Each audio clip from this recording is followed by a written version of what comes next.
dan penghargaan saya yang sebesar-besarnya kepada Presiden Republik Indonesia Pak Joko Widodo.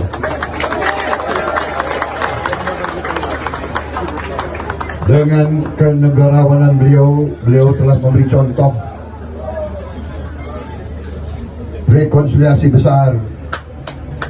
Lawan beliau sekian tahun, 10 tahun ya. Beliau rangkul dan bahkan beliau yang juga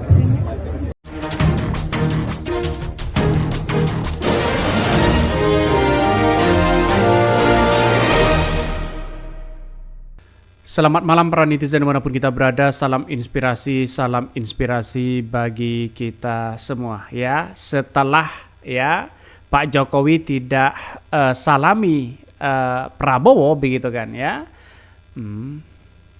Selamat malam para netizen dimanapun kita berada, salam inspirasi bagi kita semua. Ini menarik. Setelah tak disalami Jokowi, kini Prabowo tidak didampingi Gibran Rakabuming Raka saat pidato perdana kemenangan dari Relkon KPU atau rekapitulasi dari KPU. Ada apa ini begitu kan? Tanda-tanda apa ini ya? Apakah selama ini ya menandakan bahwa seorang Jokowi tidak mensalami dari Prabowo, apakah tanda-tanda mereka pecah kongsi begitu kan? Maka saya katakan sejak awal ya posisi Gibran harus sama dengan seorang Prabowo. Kalau tidak, bisa saja ada rencana-rencana di balik ini semua begitu. Karena melihat Pak Jokowi sekarang ini sudah menguasai di situ begitu. Artinya apa? Artinya kebebasan dari seorang Prabowo Hadi ini berada di tangan seorang Jokowi. Ada apa kok Gibran tidak dilibatkan saat pidato kemenangan kemarin? Ada apa begitu kan? Ini tanda-tanda besar kepada kita begitu kan. Siapapun ya orang di sini pasti melihat ya kemana Gibran.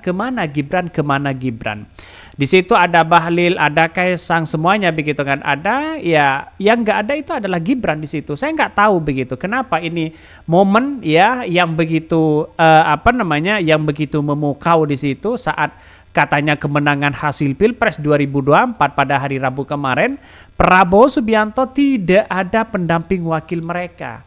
Bisa saja kalau ya didiskualifikasi, wah semakin meradang ini seorang Jokowi di situ begitu.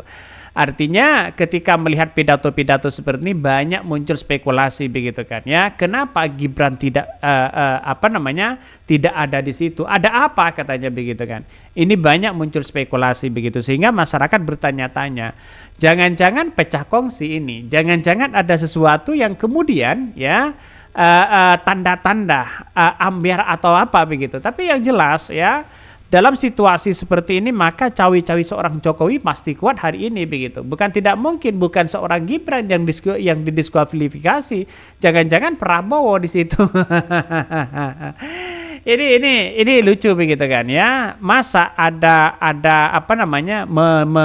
menggaungkan kemenangan di situ tidak ada wakilnya begitu kan. Ada apa? Nah, mesti ini bertanya-tanya begitu. Bahkan ya yang penting semoga Indonesia ke depan lebih sejahtera, adil dan makmur. Itu doang katanya ya. Prabowo cuma berjalan 2 tahun aja, habis itu akan ditusuk dari belakang oleh keluarga si Krempeng katanya. Wah, apa maksudnya begitu? Siapa mereka begitu kan ya? Belum juga jadi presiden udah musuhan. Prabowo tanya ke Jokowi begitu. Apakah dulu dia kalah karena diperlakukan seperti itu? Ini komentar-komentar dari netizen. Ketika melihat dari wakilnya saja hari ini kayak Ma'ruf Amin begitu kan. Ya hanya sebagai pelengkap saja. Sudah tahu mereka bagaimana karakter. Kalau posisinya seorang presiden dan wakil presiden mereka sama. Wah ya artinya seorang Prabowo itu kan karena yang dianggap minim gagasan begitu kan, tidak pernah menjabat di pemerintahan, maksudnya menangani secara global begitu kan, hanya menjadi menhan, maka bukan tidak mungkin karena mungkin lebih lebih berpikir bahwa Gibran yang seharusnya ya multi talent di situ begitu kan, sehingga orang akan berpikir, wah ini kalau setara Prabowo bisa kalah begitu, dalam artian kalah pamor begitu kan.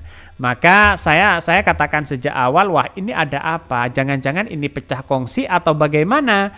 Tapi yang jelas masyarakat bisa memahami nuansa-nuansa politik hari ini. Jangan-jangan tanda yang Pak Jokowi tidak salami Prabowo, jangan-jangan ada indikasi pecah kongsi begitu. Ini setelah tak disalami Jokowi ya kini ya Prabowo tidak didampingi Gibran saat perdana ya pidato bergana ya. Baru-baru ini publik dihebohkan oleh sikap Presiden Joko Widodo yang tidak menyalami Menteri Pertahanan RI Prabowo Subianto. Belum usai drama tersebut, kini calon presiden terpilih pada pemilu di 2024 tidak didampingi cawapresnya Gibran Rakabuming Raka. Bahkan ya Jokowi terlihat tidak menyalami Prabowo Subianto. Peristiwa itu terjadi setelah Jokowi, Prabowo dan menteri lainnya baru selesai membayar zakat fitrah di Istana Negara. Tampak Jokowi menyalami beberapa menteri saat momen tersebut berlangsung, namun mantan gubernur Jakarta itu tidak menyalami Prabowo yang saat itu mengenakan kemeja putih. Prabowo terlihat bergerak ke kanan dan ke kiri dilewati seorang Jokowi. Peristiwa tersebut sontak heboh di media sosial begitu kan ya.